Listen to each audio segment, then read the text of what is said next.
बिस्मिल्लाहिर्रहमानिर्रहीम। हमने एक मरतबा फिर अच्छा जेस्चर शो किया जनाब इंडिया को, और इसका रिस्पॉन्स मेरे ख्याल में, मैं अपनी नज़र से बता सकता हूँ कि मुझे नहीं लगता कि आइंदा आने वाले दिनों में भी कोई पॉजिटिव वेव आएगी मूडी की तरफ से। बट देन अगेन हम ऑप्टिमिस्टिक हैं, हम चाहते ही हैं कि जनाब को अच्छा रिस्पॉन्स हमें मिले, लेकिन मुझे ज़ाती तौर पे कोई इतनी उम्मीद नहीं है, क्योंकि अगर हम थोड़ा सा पीछे भी चले जाए तो हमने कई मौके ऐसे आए जहाँ पे हमने अच्छा रिस्पॉन्स शो किया इंडिया को। मुशर्रफ साहब जब थे उन्होंने बॉर्डर भी खुलवाए जनाब कश्मीर के, बड़ा अच्छा रिस्पॉन्स दिया उन्होंने।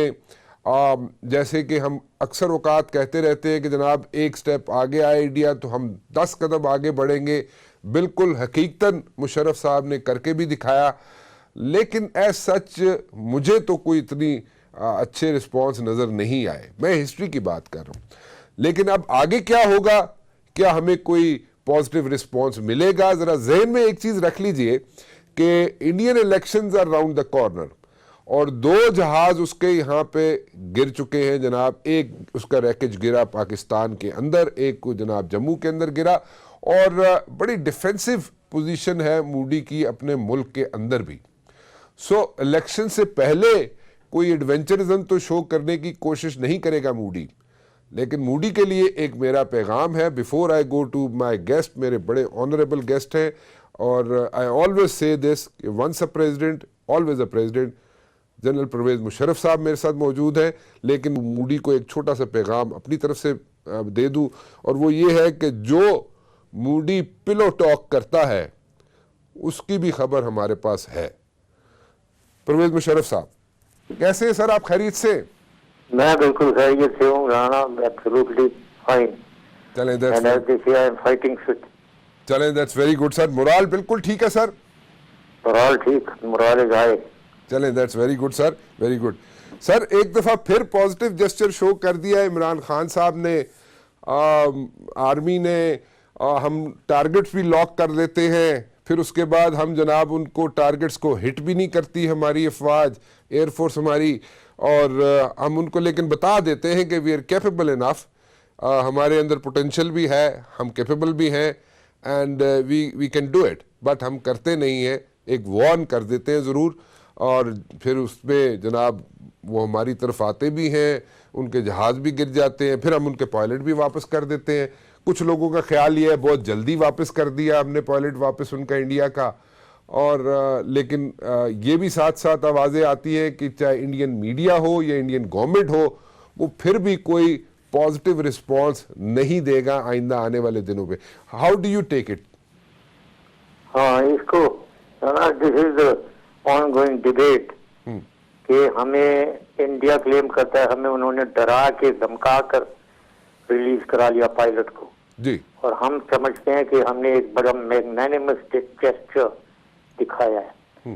मैं इस मैग्नानिमस जेस्चर के बहुत ज्यादा फेवर में हूँ। मैं ये कहता हूँ जब आदमी को कुछ फेवर देना हो, कुछ मैग्नानिमिटी दिखानी हो, तो उसको दिखा देना चाहिए, बस दे देना चाहिए। उसमें उर्दू में कहते हैं ना, दूध में मेंगनिया मत डालो भाई। देना है दे दो, ठीक है। अब उसमें 2 दिन बाद परसों दे देंगे, क्यों भाई परसों, आज दे दो, खत्म करो सिलसिले को। मुझे चाइनीज एग्जांपल याद आ रही है 62 में उन्होंने, लेकिन इनके कोई 2000 पूरी ब्रिगेड को ट्रैप कर लिया था। उन्होंने उस 2000 लोगों को और उनकी गन्स और राइफल्स को चमका कर तेल लगा कर पूरे को वापस उनको दे दिया कि ये ले वापस आप। अच्छा। तो ये it is a big magnanimous gesture. अब ये इंडिया का ये करना is equally the opposite side. ये अपने छोटेपन को दिखा रहे हैं, that they are a small country, they are a big nation, big country with a small heart. तो दैट इज, ये हमेशा ही ये करते रहे। इनका दिल छोटा है, ये कोई पाकिस्तान के साथ कोई पीस लविंग नहीं है। ये कन्फ्रंटेशन चाहिए उन्हें। अब बहुत अच्छा हुआ कि हमने ये भी दिखा दिया कि कन्फ्रंटेशन करोगे तो जूते खाओगे हमसे, बस ये बात है। अच्छा चले, जूते तो खा लिए इंडिया ने हमसे, लेकिन आप मुझे ज़रा ये समझाइएगा कि इलेक्शंस 40-45 दिन बाद होने वाले इंडिया में, मूडी जरा ठीक है, चाय बेचना कोई बुरी बात नहीं है, चाय बेचते हैं लोग, अच्छा है, रोजगार अच्छा होता है, मेहनत करता है बंदा, लेकिन चाय बेचते बेचते बंदा अगर थोड़ा सा प्राइम मिनिस्टर बन जाए, और वो भी एक इतनी बड़ी इकोनॉमी का, इतने बड़े मुल्क का, लेकिन अक्ल उसकी वही की वही है, तो उसका क्या इलाज हो सकता है? कुछ 40-45 दिन पहले कोई नया एडवेंचरिज्म तो नहीं यहाँ पे करेगा पाकिस्तान में? हाँ, ये दिस इज वेरी पॉसिबल, क्योंकि ये देखे ना कहाँ से वो चाय वाली सिचुएशन से ये आकर प्राइम मिनिस्टर बन गया है जी। एंड देन सिंस लॉन्ग ये हिंदू सुप्रीमेसी में बिलीव करता है। ये उसके आरएसएस के कैडर का आदमी है, शिवसेना के कैडर का आदमी है ये। तो इसको तो ये कन्फ्रंटेशन करना, मुसलमानों को मारना, वो तो ये तो इन्होंने डिसाइड किया हुआ है कि हिंदुस्तान को उन्होंने हिंदू सुप्रीमेसिस्ट कंट्री बनाना है ना। उसमें उन्होंने ये एक्शन सारा किया है, और उस एक्शन में दे हैव अनफॉर्चुनेटली इनको जूते पड़ गए। अब ये क्या करेंगे? अगर कुछ नहीं किया तो ये इंसल्ट है इनकी, लेकिन वो कवर उसे जरूर कर रहे हैं। कवर यूं ही कर रहे हैं कि ये उन्होंने ये जो इस इशू पे, पायलट के इशू पे, कि जी हमने जबरदस्ती उसको करवा लिया, भिजवा दिया, वो फोर्स किया हमने पाकिस्तान को टू गिव हिम अप। दूसरा वो कह रहे हैं जहाजों का भी कुछ सिलसिला कह देते, कोई F-16 था तो ये था वो था, वो भी कह देते हैं। फिर अपने एक्शन को भी 360 लोग मार दिए उन्होंने, एक ये भी बोंगी मारी भी है उन्होंने। तो भाई 360 बंदे मारोगे तुम, कहाँ है 360? तो मरी हुई लाशें कोई कुछ। वहां तो एक क्रेटर है, क्रेटर वो एक आर्टिलरी के गन के शेल से बन सकता है वो क्रेटर। और वो जो हमें टीवी पे दिखाया है सब कुछ हमारी मीडिया ने, वो क्वाइट क्लियरली उधर कोई कैजुअलिटी नहीं है, और ये सब कुकटॉक बातें हैं।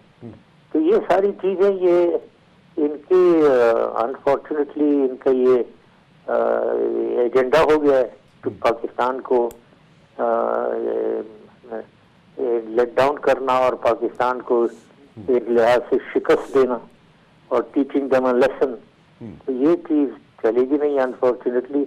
तब इसको करने के लिए हो सकता है कि ये एक स्टेप और भी आगे लें, बट मेरा पर्सनल ख्याल ये है कि because the world knows that ये हमारा ये एक न्यूक्लियर फ्लैश पॉइंट है, दुनिया नहीं करने देगी इन्हें। तो मेरे ख्याल में ये अब आगे कुछ नहीं होगा, जो होना था वो हो गया। अच्छा, लेकिन आप कह रहे हैं कि हो भी सकता है और जो होना था वो हो गया, क्योंकि सारी दुनिया की नज़रें अब इस पर लग गई हैं, तो ये शायद अब ऐसी हरकत इंडिया ना करे।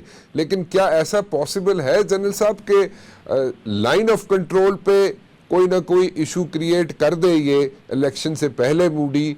बाकी जो एरियाज हैं लाइन ऑफ कंट्रोल तो चले, वो एक ऐसी जगह है जहाँ पे कोई ना कोई एडवेंचरिज्म ये करेगा अगर मूडी, तो उसमें इसको एज मिल सकता है से कि जी लाइन ऑफ कंट्रोल थी। बाकी किसी और एंड से, किसी और जगह से ये ना कोई एडवेंचरिज्म करे, ऐसा मुमकिन है जी? हाँ, और जगह ना ग्राउंड पे they have got a choice. ये एयर में तो देख लिया इन्होंने जी, और ग्राउंड पे अब सिचुएशन को अगर मुआयना किया जाए उसका, एयर में तो मैं ये कहना चाहता हूँ कि एयर में अगर आप पाकिस्तान साइड की तमाम वो एयरफील्ड्स को लें जो कश्मीर पे हम बेर कर सकते हैं, जहाँ वो ला सकते हैं हम उधर के जहाज, और उनको पूरा लोड कर सकते हैं हम जहाजों से, तो कितने जहाज हैं जो हम वहाँ कश्मीर में डिप्लॉय कर सकते हैं, उसको कंपेयर किया जाए इंडिया जो कर सकता है टोटल, तो उसमें ये निकलता है कि पाकिस्तान और इंडिया की ऑलमोस्ट पैरिटी है, ऑलमोस्ट। तो इसलिए वहाँ कोई बराबरी है तकरीबन, वो उनको कोई ऐसा फायदा शायद नहीं मिलेगा एयर में, और air will be very active. And हमारे पायलट्स जो हैं वो बहुत सुपीरियर हैं, they are very good, they are very well trained और बहुत सुपीरियर है। तो ये तो एयर की। अब जमीन की बात ये है कि उनके फोर्स लेवल ज्यादा है हमसे। अब वहाँ ऐसी जगह लाइन ऑफ कंट्रोल को अगर लिया जाए जी, उधर ऐसी जगह है जहाँ India can have a lot of advantage तो जहां एक्शन करेंगे उसका फॉल आउट काफी होगा, क्योंकि उसकी रिजल्ट में और भी उसके एरिया में और ट्रुप्स जो हैं वो सराउंड हो जाएंगे। तो इस किस्म की जगहें हैं, लेकिन फिर इस किस्म की जगहें हमारे लिए भी हैं। ठीक है, हमारे लिए भी ऐसी जगह है जहां हम एक्शन करेंगे तो उनके ज्यादा ट्रुप्स को हम सराउंड कर सकते हैं और एक्शन कर सकते हैं उन पर। So that is what the situation is on the ground and in the air. So I only hope कि वो ये कुछ भी ना ट्राई करें, because it is going to end up in some kind of a war. Semi war तो वो शुरू हो जाएगी, and that nobody wants. No, the world does not want. So I think कि अब तो वो दुनिया, इंडिया भी मैं समझता हूँ कि बहुत ही अच्छा हुआ कि वो उधर ओपिनियन दो में डिवाइड हो गई है। जी हाँ, बहुत से लोग पहले शुरू में तो सब यूफोरिया था, एक उन्होंने अपना पता नहीं क्या कुछ कह रहे थे, अब आधे कह रहे हैं कि नहीं करना चाहिए, वॉर नहीं होनी चाहिए, पीस होना चाहिए, ये वो। It is very good, we have divided India into two opinion wise. So I think ये I am not seeing any serious action by India. अच्छा, ये आपके दौर में भी इस तरह की लगे रहता है, there was a situation, eyeball to eyeball situation, और उसमें जन साहब हुआ ये था कि हमारे पास, हमें तो we have got less to lose whereas India has got a lot to lose, क्योंकि वहाँ पे मल्टीनेशनल्स बैठी हुई हैं, इन्वेस्टर्स बैठे हुए हैं, और ये लोग बैठे हुए हैं वहाँ पे। तो वो ये जिस किस्म का एग्रेशन मूडी चाह रहा है, जिस किस्म का जो उसके दिमाग में ये भूसा जो भरा हुआ है मूडी के, तो वो जो चीज़ें करना चाह रहा है उसमें अपना, उसके मुल्क का इन्वेस्टर जो है या मल्टीनेशनल जो कंपनीज हैं जो इन्वेस्ट करके बैठी हुई हैं इंडिया में, डोंट यू थिंक कि वो पुल आउट कर जाएंगी जी वहाँ से? हाँ, वो दुनिया असल में इंडिया को बहुत बड़ा समझती है, इकोनॉमिक पावर हाउस समझती है, और मिलिटरीली भी उसको बहुत स्ट्रॉन्ग समझती है जी। It is the second most populated democracy और the biggest democracy of the world. तो ये सारी चीजें उसके फेवर में जाती हैं, they go in their favour, और स्पेशली जब इनको बैकिंग हो यूनाइटेड स्टेट्स, फ्रांस और यूके की, तो वो फिर और ज्यादा वहाँ जो इन्वेस्टमेंट है वो करना चाह रहे हैं, तो इसलिए वो रहेगी और वो इंक्रीज भी होगी, unless they do something adventurous, and उसका भी उनको मुंह तोड़ जवाब मिले और वो बात आ जाए इन बातों से। सो आप अगर ये कहा जाए, जैसे अभी एक छोटा सा उन्हें ट्रेलर देखना पड़ा पाकिस्तान के अंदर, और ये अगर ज़्यादा इसको स्ट्रेच करने की कोशिश करेगा अगर मूडी, और सिचुएशन अगर बिगड़ जाती है, तो फिर उसमें वो जो इन्वेस्टमेंट्स हुई हैं, आपके ख्याल में वो पुल आउट हो जाएंगी जनरल साहब, या वो फिर भी वहाँ पे लोगों के या मल्टीनेशनल्स के स्टेक्स रहेंगे जी? नहीं, मेरे ख्याल में पुल आउट तो इतनी आसानी से नहीं होगी, कुछ ना कुछ लोग ये जो आना चाह रहे हो वहाँ जी, वो नहीं आएंगे, ठीक है, आने से रुक जाएंगे, ठीक है, बिकॉज दे फील के अनसर्टेनिटी उधर हो गई है, डेंजर्स हो गए हैं, तो शायद आने वाले तो ना आए, लेकिन जो है ऑलरेडी वहाँ वो पुल आउट हो जाएं और छोड़ दें सब और बंद करके वापस चले जाएं, वो भी नहीं पॉसिबल आई थिंक। अच्छा, तो इसलिए I think while it is going to hurt them in that new investment will not come, it will be limited, but the old investment which is already there will may be वो continue करें। परवेज मुशर्रफ साहब मेरे साथ मौजूद हैं जी, और ज़रा खुल के हम ज़रा बातचीत कर रहे हैं, और मैं चाहता ही हूँ कि बातचीत का सिलसिला जारी रहे। एक छोटी सी ब्रेक और उसके बाद वापस आते हैं फिर परवेज मुशर्रफ साहब के पास।